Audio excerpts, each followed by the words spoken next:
Welcome back to On Your Post today. Today, let's look at the most important topics that you need to keep track for January 13th and 14th with regard to your UPSC upcoming preliminary examination, civil services in 2025 this year. So we have tracked up till January 12th. Today, let's track January 13th and 14th. The very first is about Los Angeles experiencing wildfires. Now, Los Angeles is located on the west coast of South America, on the other side of the Rockies Mountains. It is also bounded by the Cascade Range as well. Apart from that, it also is bounded by the Mojave Desert, so definitely the climate is dry. The wildfires in Los Angeles have been experienced because of very dry, drought-like conditions and winds from the adjoining Pacific Ocean.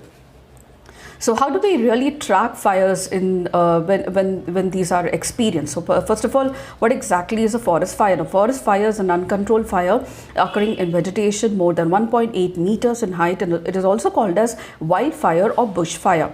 And the methods for tracking the forest fires are satellite imagery, a modest sensor, which is the sensor used by United States Moderate Resolution Imaging Spectroradiometer, and NASA's Terra and Aqua satellites as well.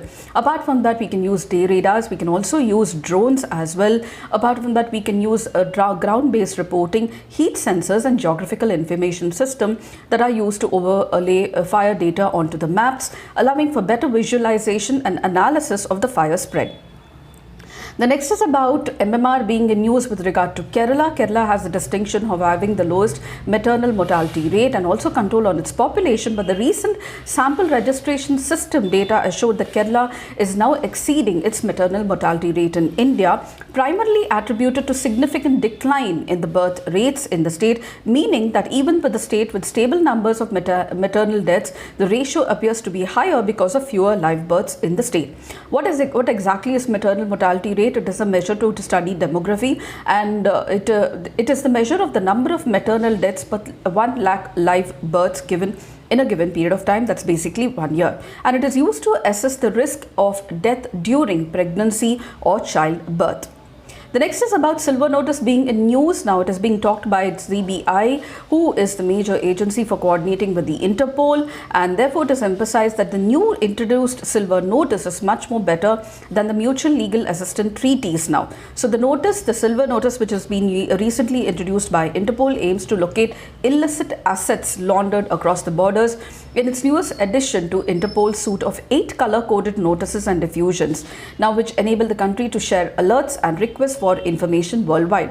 Conventionally, under the mutually legal assistance treaties, the information on illicit assets is gathered through the MLATs, which are treaties between the countries whereby they cooperate to provide and obtain information assistance on prevention, suppression, investigation, and prosecution of crime. Now, common complaints under the MLATs include requests for transferring from one agency to another or one bank to another. Sometimes difficulties arise in obtaining response for a large number of requests as well. And India, let me tell you, has MLATs or mutually legal assistance treaties with 45 countries, and this is what the Ministry of Home Affairs website says.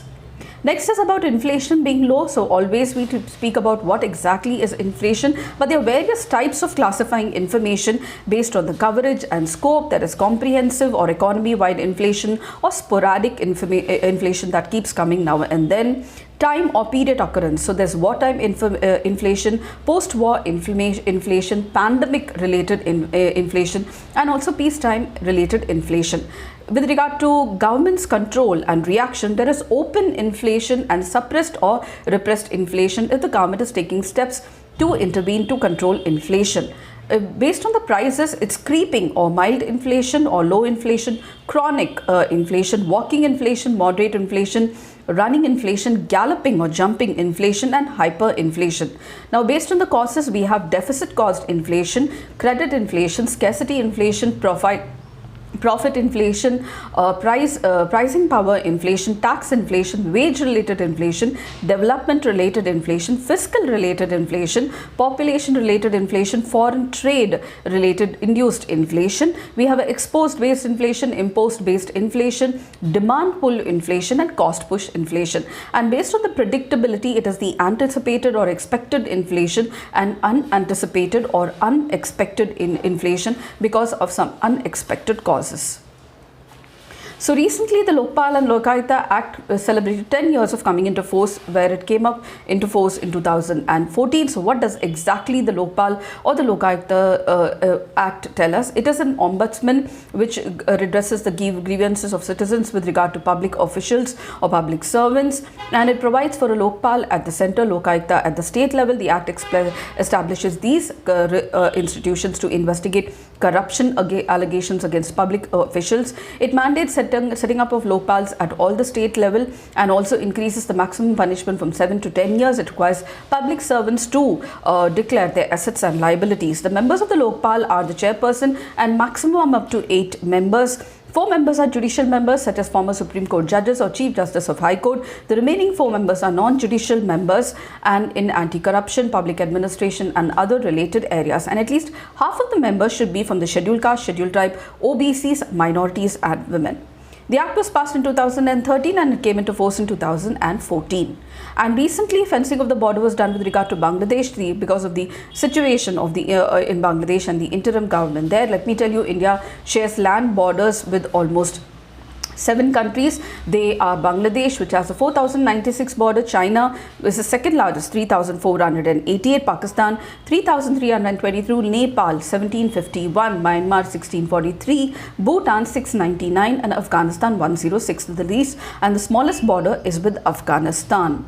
And the anti-tank Nag missile called as Nag Mk2 was successfully test fired in Pokhran in Rajasthan on January 13th. It was developed by DRDO. Now Nag missile was tested 3 times, and the missiles, it is a 3rd generation fire and forget anti-tank guided missile. It is it has increased control for maneuverability. It has enhanced range compared to the previous version. It has high explosive anti-tank warhead, and it is designed to neutralize modern armored vehicles, including explosive reactive armor. The next stage is that it is going to be inducted in the Indian Army.